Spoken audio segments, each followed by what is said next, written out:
नमस्कार, खबर उत्तराखंड देख रहे हैं आप। मैं हूं आपके साथ विशालगढ़। खबरों की शुरुआत करेंगे बड़ी खबर से। रजत जयंती पर बुलाए गए विषय सत्र का दूसरा दिन आज राज्य के अगले 25 सालों के विकास रोडमैप पर चर्चा रहेगी जारी। पहले दिन राष्ट्रपति द्रौपदी मुर्मू ने किया था संबोधित। राष्ट्रपति ने की थी विकास कार्यों, जनता के योगदान सराहना। अगले 25 साल होंगे उत्तराखंड के स्वर्णिम विकास के कार्य। सीएम धामी की ओर से कहा गया है। राज्य स्थापना की 25वीं वर्षगांठ पर यह सत्र ऐतिहासिक अवसर। तो बड़ी खबर आप तक पहुंचा रहे हैं, जहां पर राज्य के 25 सालों के विकास रोडमैप पर चर्चा जारी रहेगी। पहले दिन राष्ट्रपति द्रौपदी मुर्मू ने संबोधित किया था सत्र को, और राष्ट्रपति ने की थी विकास कार्यों और जनता के योगदान की भी सराहना। तो बड़ी खबर आप तक पहुंचा रहे हैं। राज्य स्थापना दिवस की 25 वर्षगांठ पर ऐतिहासिक यह सत्र हो रहा है, और रजत जयंती पर बुलाए गए, और ऐसे में पहले दिन राष्ट्रपति मुर्मू ने संबोधित भी विधानसभा सत्र में किया था। इस दौरान जनता के योगदान की भी सराहना की थी राष्ट्रपति ने।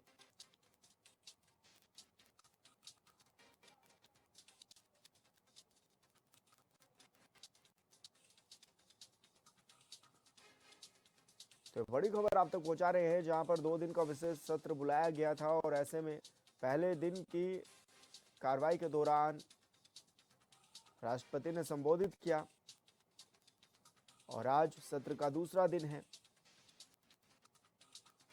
हालांकि अगले 25 सालों में किस तरह के कार्य होंगे, किस तरह का कार्य रहेगा, उस पर भी चर्चा जो है वो संभव बताई जा रही है। और अभी तक कितना कार्य उत्तराखंड हुआ, उन सभी रोड मैप पर भी चर्चा जारी है।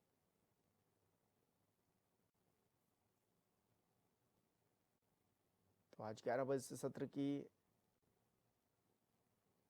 कार्य योजना फिर से शुरू हो जाएगी।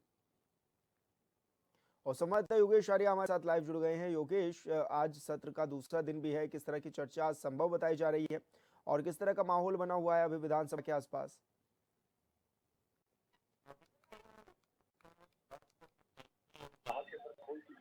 बात करें तो बिल्कुल ओपन है, मंत्री का नतीजा है, विपक्षी नेताओं का नतीजा हो गया है, विधायकों का नतीजा हो गया है।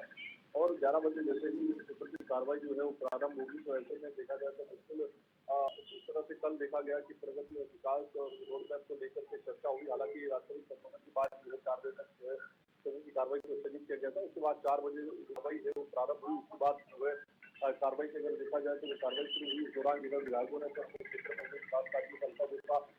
जिस तरह से 25 सालों में किस तरह के विकास हुए हैं, समय में किस तरह का कार्यकाल जो है रहा है उनका, और इस वक्त किस तरह के कामकाज जो है उनके क्षेत्र में हुए हैं, उस तरह का रखा। उसके साथ साथ जो है विपक्ष ने जो है कहीं तीखी नोकझोंक भी देखने को मिली मंत्री और जो है विधायकों के बीच, जिस तरह से विकास कार्यों को लेकर रखा गया। ऐसे में देखा जाए तो आज भी विकास कार्यों पर और आगे के 25 साल के रोड मैप पर भी चर्चा होनी है। तो ऐसे में आज किस तरह की नोकझोंक देखने को मिलती है, आज किस तरह से विपक्ष अपनी बातों को रखता है, किस तरह से सत्ता दल अपनी बातों को रखता है, क्योंकि अलग अलग विधायकों को अलग अलग मुद्दे पर बोलने का समय मिला, और अलग अलग, चाहे वो शहरी विकास की बात हो, चाहे ग्रामीण क्षेत्र की विकास हो, चाहे गन्ना की बात हो, चाहे फिर वो अनेक अनेक सेक्टर की बात हो, तो अलग अलग सेक्टर पर जो तमाम जो विधायक थे उन्होंने वहां पर अपना संबोधन रखा और अपने अपने क्षेत्र में और किस तरह से किस सेक्टर में कितना काम हुआ इसका पूरा व्याख्यान किया। तो निश्चित तौर पर आज भी इसी तरह से जो विधायक कल नहीं बोल पाए थे उनको बोलने का मौका मिलेगा, और आज इसके साथ ही देखा जाए तो विपक्ष से तीखे प्रकार देखने को मिल सकते हैं। जैसे कि अगर कल की हम बात लें तो उप नेता प्रतिपक्ष ने कई तीखे बोल जो है वो सदन में बोले हैं, उसमें कई अहम मुद्दे उठाए, आरोप भी लगाए। इस प्रदेश में जो है किस तरह से निधि मिल पा रही है, किस तरह के कामकाज हो पा रहे हैं, डेमोक्रेसी किस तरह से हाई है, ब्यूरोक्रेसी किस तरह से हाई है, इस पर जो है पूरी तरीके से उन्होंने रखा। ये कहा कि दलदल की जो है इस राजनीति से ऊपर उठकर सोचना होगा अगर हम इस प्रदेश की भलाई चाहते हैं। तो निश्चित तौर पर उन्होंने जिस तरह की बातें रखी और कहीं ना कहीं यह भी है कि आने वाले वक्त में हमें किस तरह का काम करना होगा ताकि इस प्रदेश को बहुत अच्छे से। लेकिन योगेश, पहले दिन की जो कार्रवाई रही और आज की जो कार्रवाई होगी, उसमें कौन से ऐसे हैं जिनको उठाने की जरूरत भी है, और 25 सालों में जो कार्य हुए उनको भी, क्योंकि गिनाने का काम कर रही है, तो वहीं विपक्ष के जो नेता है वो उसमें कामयाबी ढूंढने में लगे हुए हैं। आज का जो सत्र है वो किस तरह से आहूत किया जा रहा है, किस तरह से जो विचार है उनका आदान प्रदान किया जाएगा? जी अगर देखा जाए तो जिस तरह से कांग्रेस की अगर हम बात कर लें तो कांग्रेस ने इस बात पर कहा कि अगर देखा जाए तो इस राज्य के बनने की भूमिका में कांग्रेस का भी बड़ा अहम है कि राज्यसभा के दौरान उस वक्त कांग्रेस जो है अब अच्छी बहुमत में थी लेकिन उसके बावजूद राज्यसभा इसको पारित किया गया।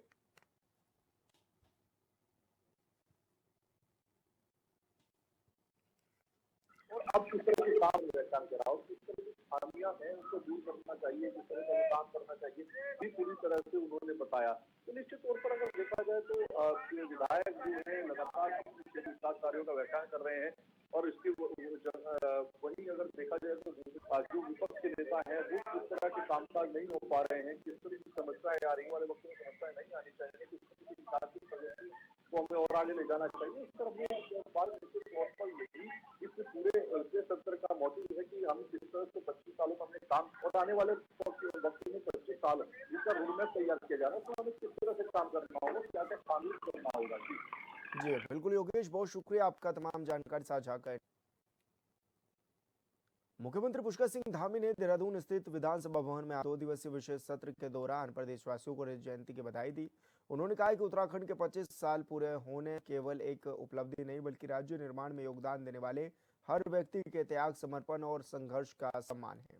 मुख्यमंत्री ने कहा कि राज्य ने बीते 25 सालों में कई चुनौतियों के बावजूद विकास की दिशा में अहम कदम बढ़ाए हैं।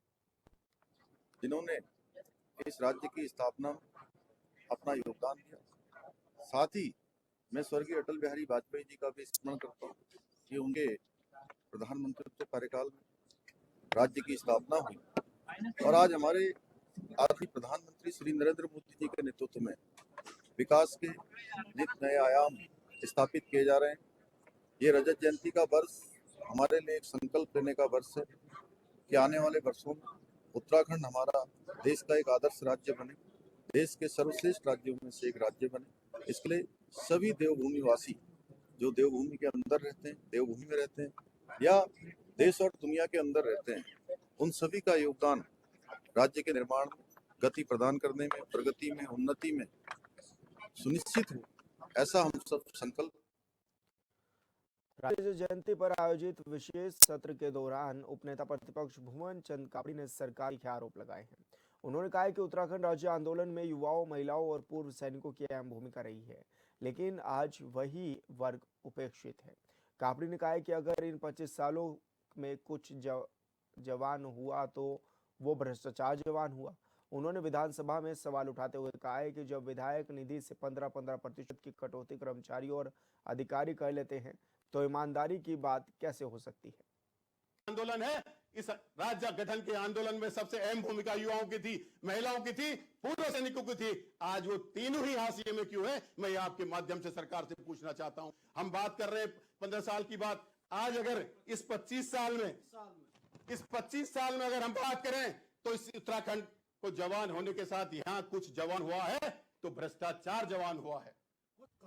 मैं आपसे सब जानते हैं। मैं आपसे कहना चाहता हूं अध्यक्ष जी, इन 15 सालों में कुछ जवान हुआ है तो महिलाओं पे अपराध जवान हुआ है इस प्रदेश। इन 25 सालों में अगर कुछ जवान हुआ है तो किसानों में कर्जा जवान हुआ है।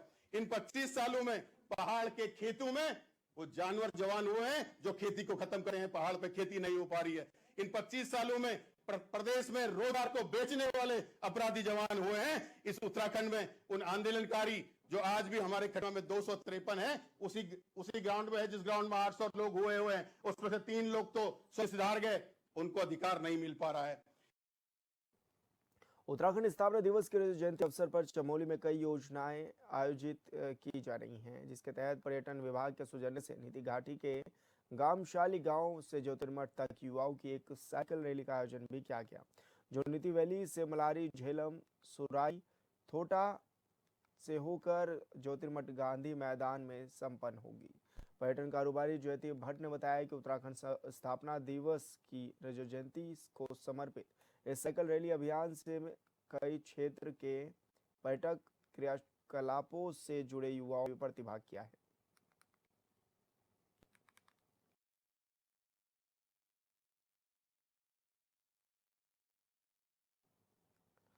उत्तराखंड राज्य स्थापना की रजत जयंती पर यूसीसी के तहत पात्र नागरिकों का 100% पंजीकरण कराने वाले सभी ग्राम प्रधानों, ग्राम पंचायत विकास अधिकारियों को डीएम ने प्रशस्ति पत्र देकर सम्मानित किया है।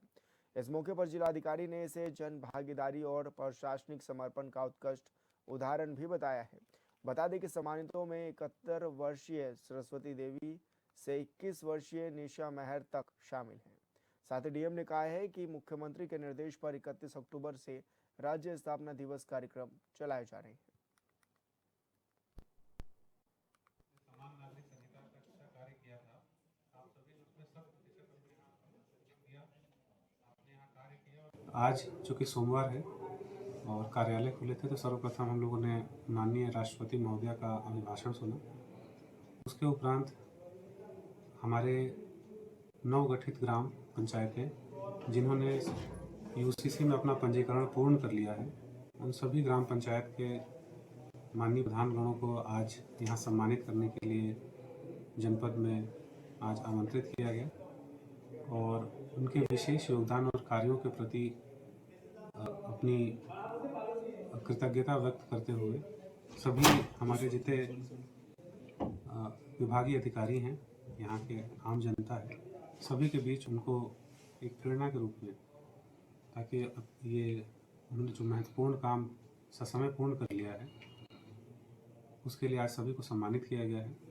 मेरा नाम रविंद्र सिंह रावत है। मैं ग्राम पंचायत बकोड़ा से प्रधान हूँ। अभी मैं वर्तमान में पढ़ाई के साथ साथ वो ग्राम प्रधानी भी देख रहा हूँ और इसके साथ साथ अभी मैंने यूसीसी के माध्यम से विवाह पंजीकरण करा रखा है। लगभग 100% लोगों का विवाह पंजीकरण हो गया है। अभी अन्य ग्राम सभाओं के साथ साथ मेरी ग्राम पंचायत को भी सम्मानित किया गया और इसके साथ साथ मैं कोई भी सरकारी योजनाओं का लाभ गाँव वालों को देने के लिए हर समय प्रयास रहता हूं और कोई भी योजना आती है तो मैं सबसे पहले गांव के प्रत्येक व्यक्ति को अंतिम छोर पर खड़े व्यक्ति तक योजनाओं का लाभ पहुंचाने के लिए सूचित करता हूं और सूचना देता हूं। और यहाँ रुके छोटे से ब्रेक के लिए, जल्द होंगे हाजिर।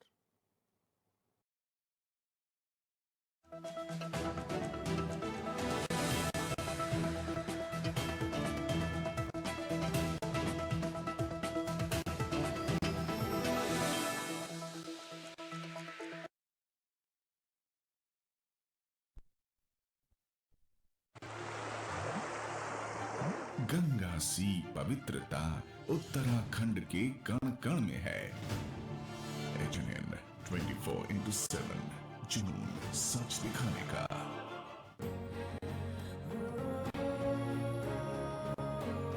उग रहा है उम्मीद का नया सूरज। HNN 24/7 जुनून सच दिखाने का।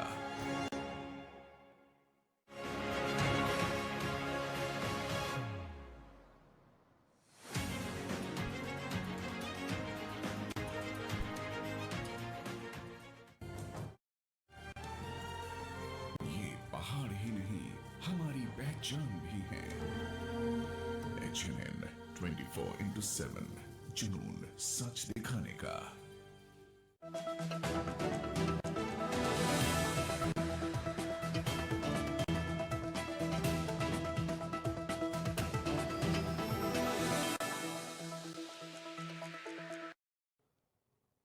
ब्रेक के बाद स्वागत है आपका। खबरों में आगे बढ़ेंगे। चंपावत जिले के ग्रोथ सेंटर लोहाघाट की समस्याओं के लिए उद्यमियों ने कलेक्ट्रेट परिसर में डीएम से मुलाकात की, लेकिन उचित समाधान नहीं होने से उद्यमी नाराज नजर आए।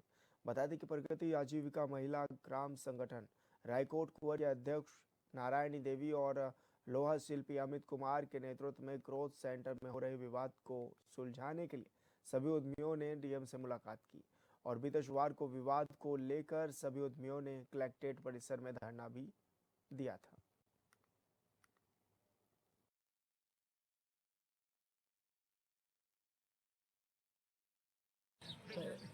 मैं जब 12 वर्ष का था तब से जो है मैं अपने मेरे दादाजी का नाम नाथ था, जिनके साथ जो है उनको जो है कई पुरस्कार भी मिले जनपद में, जिन्होंने जो है हमारे स्थानीय उत्पादों और इन चीज़ों को बढ़ावा दिया और काफ़ी आगे तक इनको पहुंचाया, इसको सबूत भी मेरे पास है।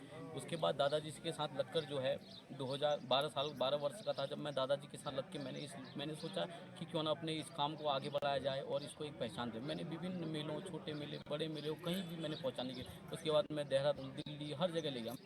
फिर क्या हुआ, 2018 में जब था, हमने जो है एक ग्रोथ सेंटर, जो तत्कालीन उस समय मुख्यमंत्री जी थे त्रिवेंद्र सिंह रावत जी, उन्होंने जो है ये ग्रोथ सेंटर वहाँ पर स्थापित किया और हमारा लौह शिल्प जो है इससे प्रभावित हो रहा है। पिछले वर्ष सर जो है हमने जो है डीएम साहब को जो पत्र दिया था, पिछले वाले जिलाधिकारी महोदय को पत्र दिया था, उसके बाद क्या हुआ सर कि इस महिला द्वारा जो है हमारे शिकायत पत्र डीएम साहब के पास देने के बाद इसके द्वारा यह शिकायत की गई जो है अमित कुमार जो है हमें वहाँ पर नहीं आने दे रहा और हमें काम नहीं करने दिया जा रहा है। सर इस द्वारा इसमें हम लोहे का काम करते थे, तो हमें सर द्वारा एक ग्रोथ सेंटर दिया गया, तो हमने इस ग्रोथ सेंटर में अपनी जी जान लगा दी सर कि हमें इसे आगे बढ़ाना है करके।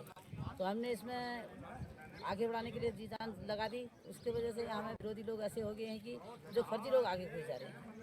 हम तो पूरे साल काम करते हैं, पूरा साल काम करके हम मेले में जाते हैं तो हमसे आगे फर्जी आगे घुस जाते हैं सर। ये सब फर्जी कामों से हो रहा है सर। हम रो रहे हैं कि हम एक साल से काम कर रहे हैं, मेहनत कर रहे हैं, इतने मजदूर हैं हमारे, इतने लोग हमारे सुन वाले काम कर रहे हैं, इतने हमारे ये शिल्प लोग काम कर रहे हैं, ये हमारे लोहे को बदनाम कर रहे हैं, फर्जी सामान खरीद के ये बाहर चले जाए। जिलाधिकारी चंपावत मनीष कुमार ने जिले में अनोखे पहल शुरू करते हुए हर जनता मिलन कार्यक्रम का आयोजन भी किया है, जिसमें जिलाधिकारी ने खुद जन समस्याओं को सुनते हुए उनका समाधान भी किया है। और क्या सहयोग हो सकता है समाज कल्याण अधिकारी से? क्या सहयोग हो सकता है इनका? देखिए, जो जनता दर्शन का कार्यक्रम है, ये जो राज्य सरकार है और माननीय मुख्यमंत्री जी की हमेशा से एक मंशा रही है कि जनता की समस्याओं का समाधान सीधे तौर पे जनपद के जो वरिष्ठ अधिकारी हैं उसको देख करके, समझ करके उसको तत्काल रूप से करें। तो माननीय मुख्यमंत्री जी की प्रेरणा से ही जब मेरी नियुक्ति यहाँ पर हुई तो जो धरातल पे दिक्कतें हैं, समस्याएं हैं और जनता की अपेक्षाएं हैं, उसको समझने का प्रयास मेरे द्वारा यहाँ पे माननीय मुख्यमंत्री जी की प्रेरणा से किया गया। और शहरी विकास सम्मेलन में काशीपुर धमसिंह नगर में मुख्यमंत्री पुष्कर सिंह धामी पहुंचे हुए हैं। ऐसे में सीएम धामी ने इसमें शिरकत भी की है। तो शहरी विकास सम्मेलन इस दौरान आयोजित किया गया है और इस दौरान मुख्यमंत्री पुष्कर सिंह धामी काशीपुर में पहुंचे। उनके साथ प्रदेश अध्यक्ष महेंद्र भट्ट भी इस दौरान कार्यक्रम में शामिल हुए। तो वहीं विधायक और बीजेपी के नेता भी इस कार्यक्रम में शामिल हुए हैं, जहां पर सभी को सम्मानित भी किया गया। और ऐसे में राज्य गठन के रजत जयंती वर्ष समारोह में ये कार्यक्रम आयोजित किए जा रहे हैं और ऐसे में मुख्यमंत्री पुष्कर सिंह धामी भी कार्यक्रम में मौजूद हैं। तमाम व्यवस्थाएं चाक चौबंद इस दौरान की गई और इस दौरान ये भी देखा गया कि बीजेपी के वरिष्ठ नेता भी इस कार्यक्रम में शामिल हुए हैं।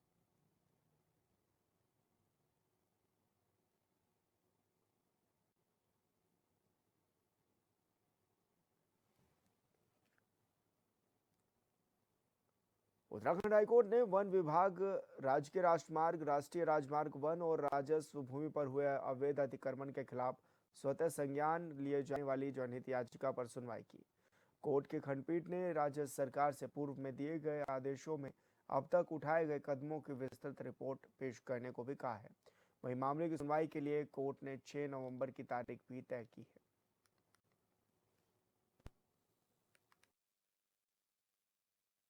पूर्व में कोर्ट ने स्वतः संज्ञान लिया था 2023 में, जिसके बाद इसकी कंप्लायंस भी कुछ हद तक हुई थी, लेकिन कोर्ट ने जिला स्तर पे कमेटी बनाने का आदेश दिया जिसमें मल्टी डिपार्टमेंटल कमेटी हो। तो वो कमेटी अभी तक कॉन्स्टिट्यूट नहीं हो पाई है। तो उन कमेटियों के गठन के लिए क्या प्रगति हुई है, इसके बारे में कोर्ट ने बृहस्पतिवार को सुनवाई के लिए मामला रखा। उत्तराखंड में पर्यटन सीजन शुरू होते ही उत्तराखंड पुलिस ने भी अपनी तैयारियां शुरू कर ली हैं। आईजी गढ़वाल राजीव स्वरूप ने बताया है कि पर्यटकों की यात्रा सुखद और सुरक्षित बनाने के लिए तैयारी शुरू कर दी है, जिसके लिए अतिरिक्त पुलिस बल भी लगाया गया है। साथ ही ट्रैफिक प्लान भी बताया गया है। साथ ही बाहर से आ रहे ऐसे शरारती तत्व जो गाड़ी पर हूटर, काली फिल्म और लाठी डंडों से लैस होकर चलते हैं, उनके खिलाफ बड़े स्तर पर ऑपरेशन भी चलाया गया है।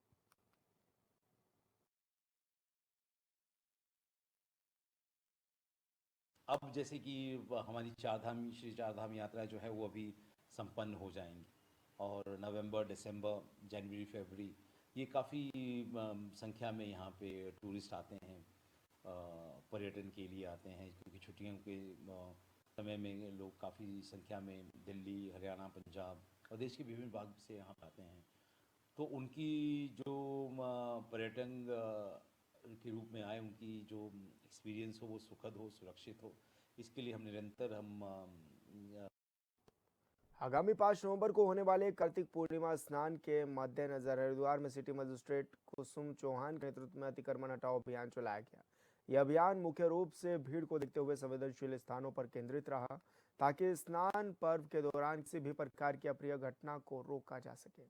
वहीं सिटी मजिस्ट्रेट कुसुम चौहान ने बताया कि भीड़ की संभावना को देखते हुए हर की पौड़ी और इसके आसपास के मुख्य क्षेत्रों जैसे बाजार और अति संवेदनशील स्थानों से अतिक्रमण हटाने की कार्रवाई की जा रही है।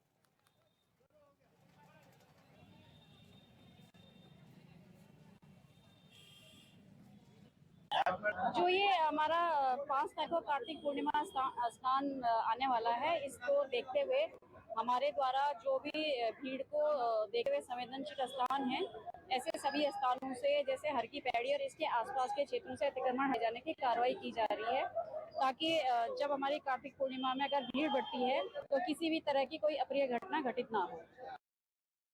चंपावत में विशेष समुदाय के छात्र के नाबालिग छात्र के साथ छेड़छाड़ के मामले को लेकर हंगामा खड़ा हो गया। हिंदुवादी संगठन ने कोतवाली में घेराव करते हुए कार्रवाई की मांग भी उठाई है। वहीं मामले को लेकर व्यापार संघ अध्यक्ष विकास शाह के नेतृत्व में सभी व्यापारियों ने जिला अधिकारी को इस संबंध में ज्ञापन भी सौंपा है, जिसमें व्यापार संघ ने समुदाय विशेष के लोगों के 100% सत्यापन करने, आपराधिक रिकॉर्ड वाले व्यक्तियों को जिला बदर करने और मंगलवार के दिन मांस की बिक्री में पूर्ण प्रतिबंध करने की भी मांग उठाई गई।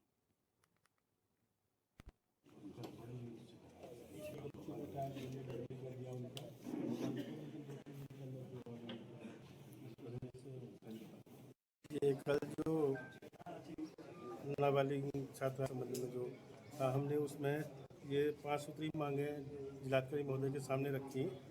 एक तो 100% विशेष सत्यापन सूचीबद्ध करके किया जाए, क्योंकि आजकल जो है गांव-गांव में समुदाय के घूम रहे हैं अधिकतर। ये पहले भी हमने बात उठाई है कि ये जो है विशेष समुदाय के व्यक्ति जो है गांव में आ रहे हैं और फेरी लगाने के बहाने या और वाहनों से बहुत ज़्यादा इनकी आवाजाही बढ़ गई है, तो इस पर ध्यान देने की ज़रूरत है। और दूसरा, जिनका आपराधिक रिकॉर्ड है, जो भी व्यापारी हैं बाहर के, नाई, कसाई, टेलर, कबाड़ी, अन्य बिहारी व्यक्ति, इनका जो है आपराधिक रिकॉर्ड जिसका भी उसको। और खबर उत्तराखंड में मेरे साथ इतना ही। आप देखते रहिए चैनल 24/7। नमस्कार।